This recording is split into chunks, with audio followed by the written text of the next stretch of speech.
दररोज 2-3 आत्महत्या करतात साहेब, 2-3 आत्महत्या दररोज घाटीला आहे. मी सांभाळतो, मी कसं करतो, काय करतो हे देवाला मला माहिती. आज ही प्रकार व्हायला नाही पाहिजे साहेब.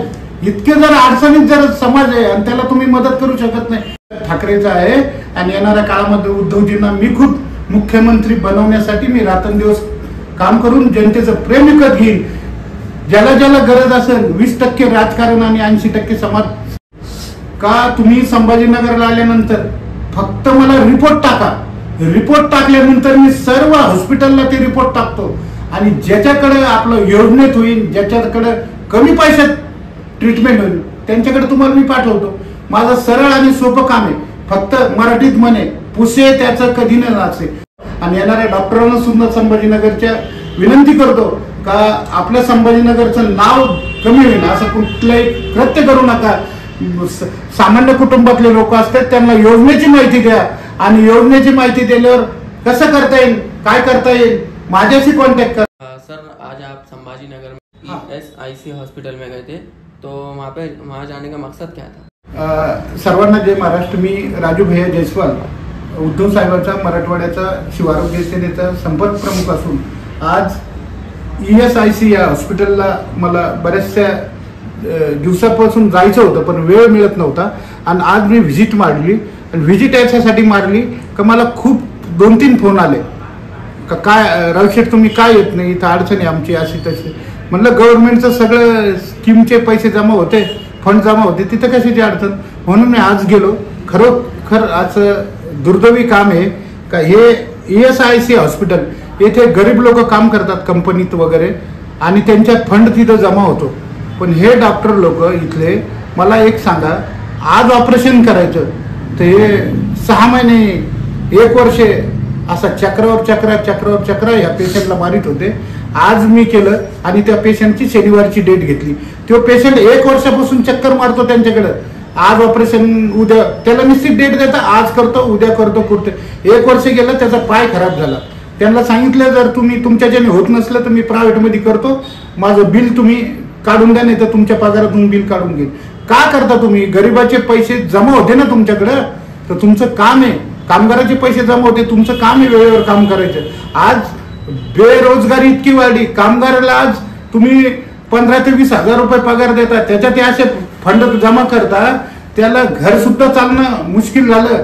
आज जर संभाजीनगरला राहायचं असतं कुटुंबाला तर महिन्याला 35-40 हजार रुपये लागते. आणि ते माझा भाऊ कुठं कामाला गेला तर त्याला 15 हजार मिळते, माझी बहीण कुठं गेली तर त्याला 10 हजार मिळते. कालांतराने 2-5 वर्ष राहिले तर हे कुटुंब आत्महत्या केल्याशिवाय राहणार नाही, कारण त्यांच्याजवळ कर्जाचा डोंगर भरलेला असतो. माझी कळकळीची विनंती आहे या हॉस्पिटलला सांगतो का याच्यानंतर जर काही लफडे असेल माझ्या निदर्शनात आले ना तर मी उद्धव साहेबाला सांगून सगळं तुमचं हॉस्पिटल बंद करून देईल. कारण तिथं गरिबाचे फंड जमा होते. तुम्हाला फक्त पैसे येऊन जर तुम्हाला वेळेत ऑपरेशन करता येत नसले तर काय कामाचं तुमचं नाव. ESIC हॉस्पिटल मी आज तिथे जाऊन बाहेर गेली, सगळ्याला सोबत घेऊन गेलो. हे चुकीचं काम करताय तुम्ही छत्रपती संभाजीनगर मध्ये. आज माझे वरिष्ठ इथं, माझे आमदार, खासदार, राज्यमंत्री, कॅबिनेट मंत्री, अशा चिल्लर गोष्टीकडे त्यांचं बी लक्ष राहायला पाहिजे. आज कामगाराचे ज्या हॉस्पिटलमध्ये पैसे होते तिथं अशी वागणूक आहे. घाटीकडे लक्ष द्यायला पाहिजे. घाटीकडे सुद्धा आज कोरोनाच्या काळात उद्धव साहेबांनी पूर्ण महाराष्ट्राला व्हेंटिलेटर दिले. आज घाटीला जाऊन बघा, व्हेंटिलेटर उपलब्ध राहत नाही, तर पुढे मृत्यू होतात. हे सर एक शिवसैनिक म्हणून सांगतो का हे तुम्हाला मान्यच करावं लागेल आणि हे मान्य केलंच पाहिजे. कारण आज ज्या जनतेचे जीवावर आपण आमदार खासदार झालो ना, ज्याप्रमाणे शेतकरी आपल्या पिकाला जीव लावतो तसं तुम्ही समाजाला जीव लावायला पाहिजे. अहो तुमच्या काळामध्ये शिवसैनिक मराठी बांधव दररोज 2-3 आत्महत्या करतात साहेब, 2-3 आत्महत्या दररोज घाटीला आहे.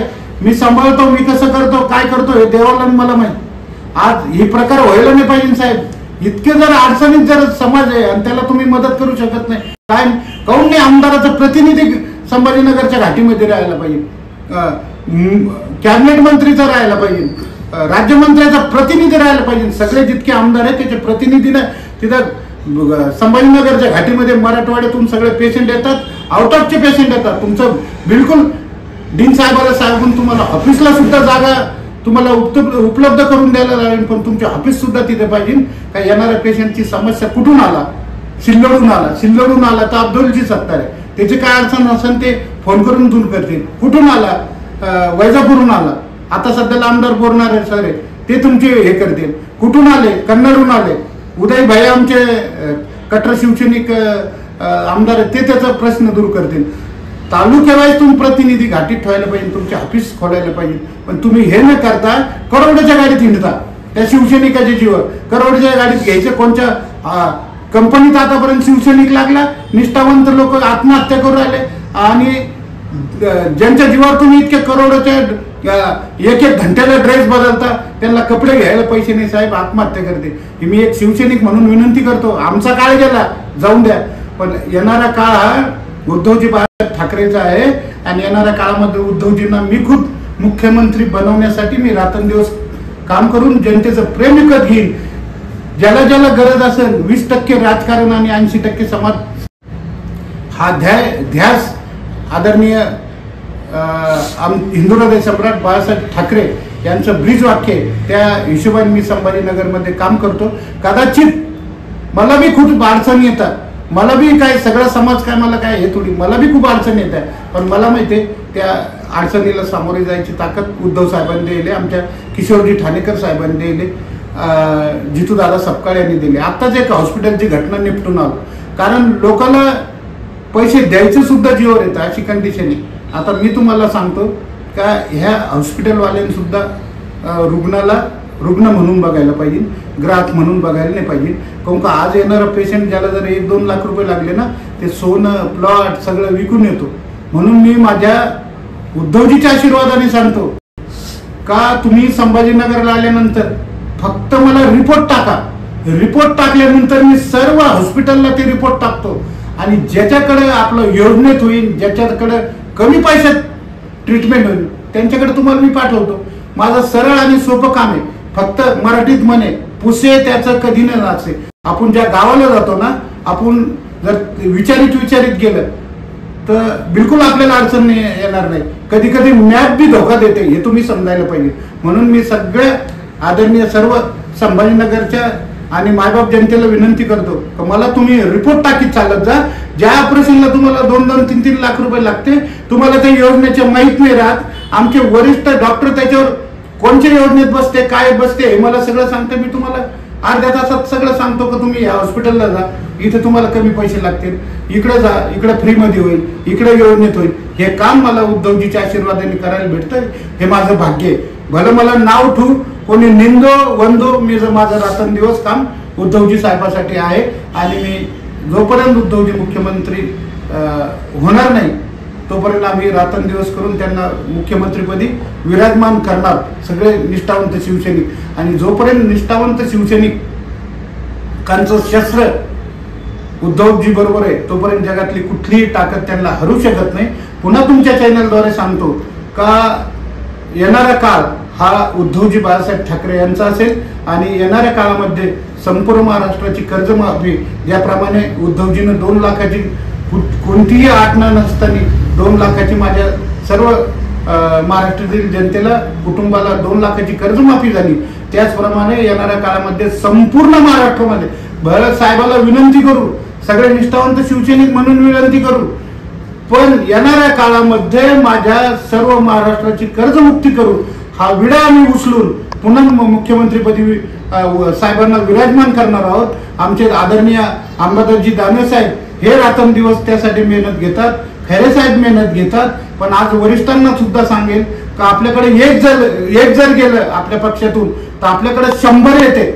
हा आपल्याला बाळासाहेबांचा, उद्धव साहेबांचा आशीर्वाद आहे. पण एक का गेला याची चाचपणी करणं आपल्याला जरुरी आहे. तो का गेला, कसा गेला, कशासाठी गेला याचा अभ्यास आपण करणं जरुरी आहे. आपल्याला एक वीट जमा करून बंगला तयार करायचा आहे, आपल्याला विटा ढासाळायच्या नाही. मी पुन्हा एकदा विनंती करतो, माझ्याकडून बोलण्यास या काही चूक झाली असेल तर मी तुमचा जीवाभावाचा शिवसैनिक भाऊ समजून माफ करा. आणि येणाऱ्या डॉक्टरांना सुद्धा संभाजीनगरच्या विनंती करतो का आपल्या संभाजीनगरचं नाव कमी होईल असं कुठलंही कृत्य करू नका.